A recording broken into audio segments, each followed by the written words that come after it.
Computer-based virtual worlds are becoming increasingly popular as instructional tools in education. At the 2007 National Educational Computing Conference in Atlanta, educators had a chance to explore this phenomenon further.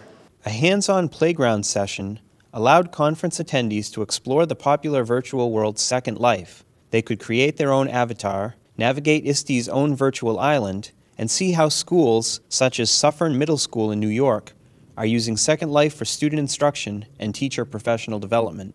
Another conference session focused on the use of a custom-created virtual world called River City to teach students science inquiry skills. Hello and welcome to River City. I'm glad you could join me today for this tour. Students can walk, run, swim, even fly in River City. They can enter buildings, climb mountains, and swim through virtual bodies of water.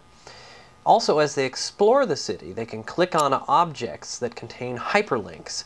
And clicking on these objects will trigger the appearance of web pages or images, simulations, web-based applications, all of which appear in a web browser embedded in the software. The River City curriculum has students collaborating to investigate a virtual town with a river and different forms of terrain, houses, industries, and institutions like a hospital and a library.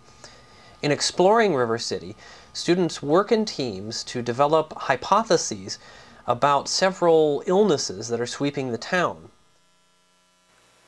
What's new? The air is so moist in the springtime, and I can hear the bugs buzzing again. I missed that noise all winter long. Thanks. You're welcome.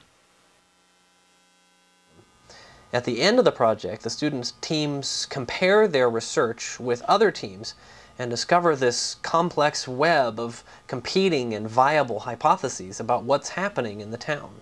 This story continues after a brief message from our sponsor. NComputing's mission is to get a computing station in front of every student at every school. Our technology works by installing an NComputing PCI card into a normal desktop PC. You then take a simple networking cable and connect it to an end station box. All you have to do then is install our software, a monitor, mouse, and keyboard, and you are ready to go. With the NComputing stations, you can expand one host by up to 7 stations. This means that effectively you are turning one PC into the equivalent of 7 PCs for a fraction of the cost of buying a new PC.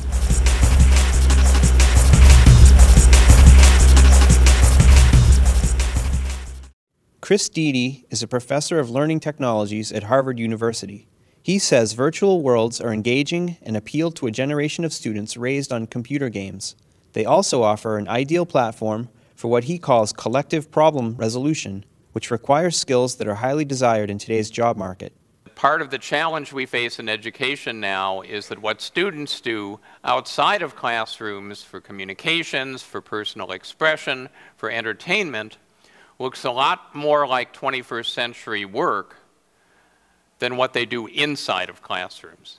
So how do we take this wonderful engine for engagement and learning that has junk in it and do something powerful and practical with it? That was the challenge that we started with. And what we've done in River City is to take deep academic content and higher order thinking skills and substitute that for the kind of mindless content and low-level thinking skills that's characteristic of gaming, but keep a lot of the other attributes of gaming that lead to high engagement and that lead to good learning processes. In studies of the 17-hour River City curriculum's use in schools, researchers have found that virtual experimentation can indeed substitute for experimentation in the physical world. Students said they liked the curriculum's inquiry-based approach, and some said they liked pretending to be a real scientist.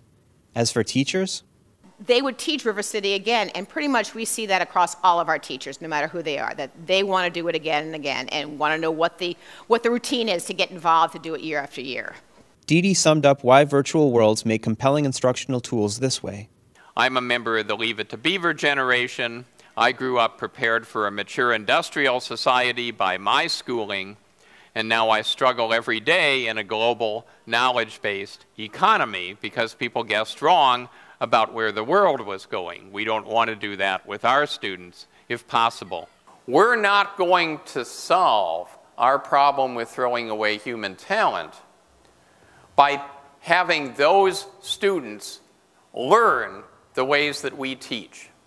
We have to expand the ways that we teach to handle the variety of how they learn. ESN TV, your #1 source for video news and information from North America's leading EdTech publications, from the world's foremost EdTech website, the eSchoolnews Network, America's EdTech authority. Watch ESN TV. Encounter the field's most fascinating personalities, the innovators who are turning the old school into the e-school. Watch ESN TV. Meet notable educators, advocates, and leaders. Watch ESN TV.